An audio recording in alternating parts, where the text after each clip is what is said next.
The story of the Eagles, a journey through American rock.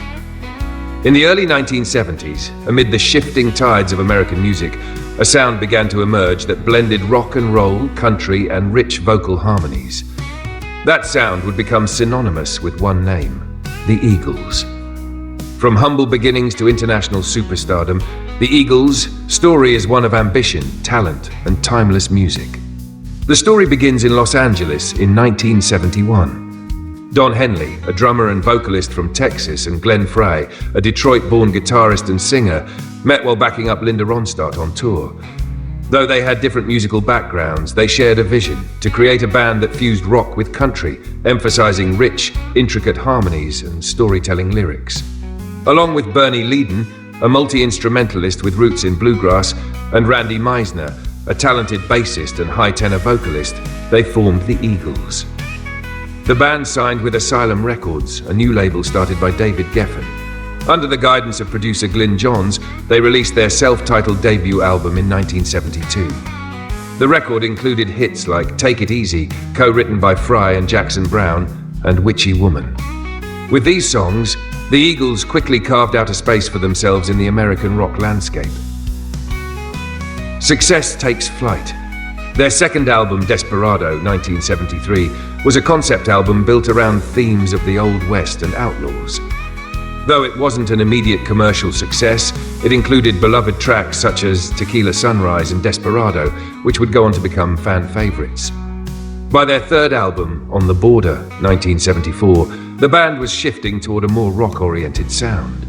They brought in producer Bill Simchick and added guitarist Don Felder to beef up their electric sound. The single Best of My Love became their first #1 hit, solidifying their presence on the charts. But it was their fourth album, One of These Nights, 1975, that marked their true breakthrough.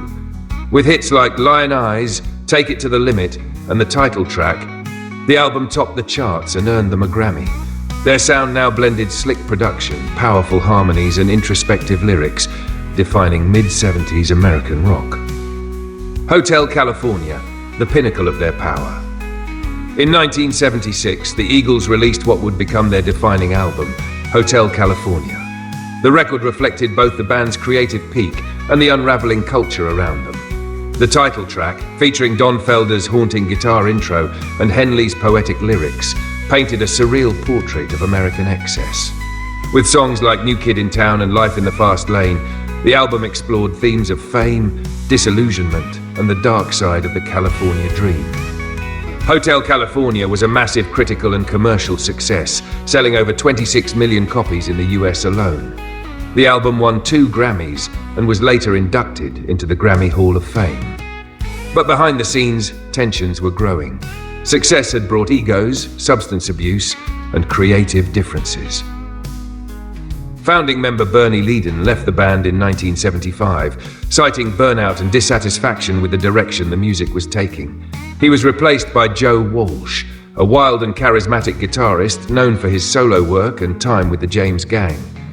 Walsh brought a new edge to the group, pushing their sound into more rock-driven territory. In 1977, Randy Meisner left the band after struggles with touring life and internal conflicts. He was replaced by Timothy B. Schmidt, who had also replaced Meisner years earlier in the band Poco. With this new lineup, the Eagles released The Long Run in 1979.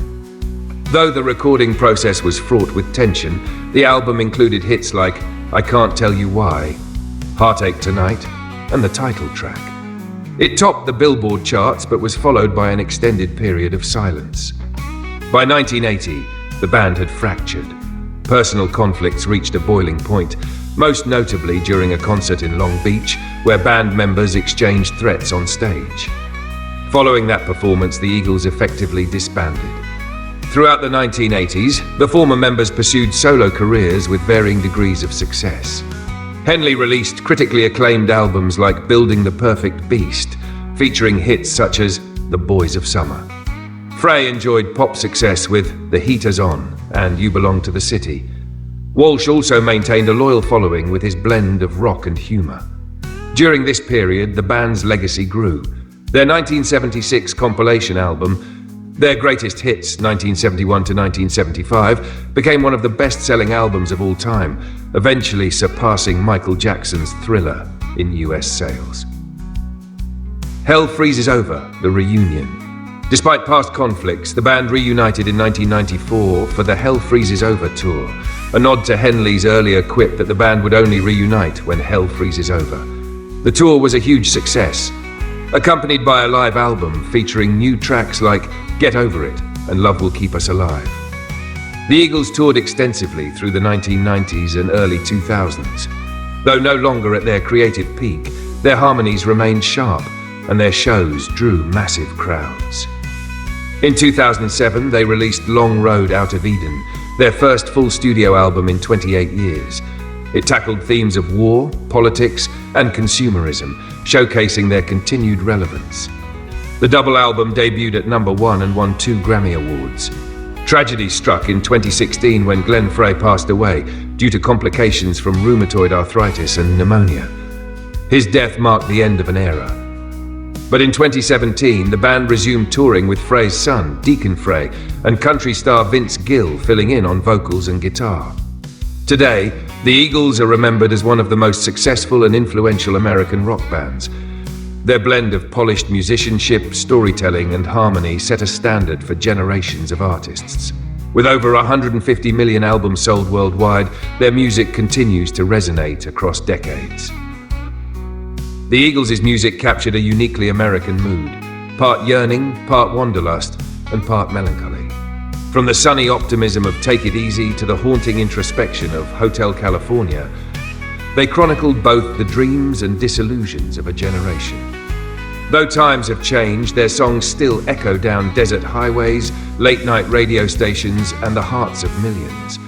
A reminder that, as their lyrics suggest, you can check out any time you like, but you can never leave.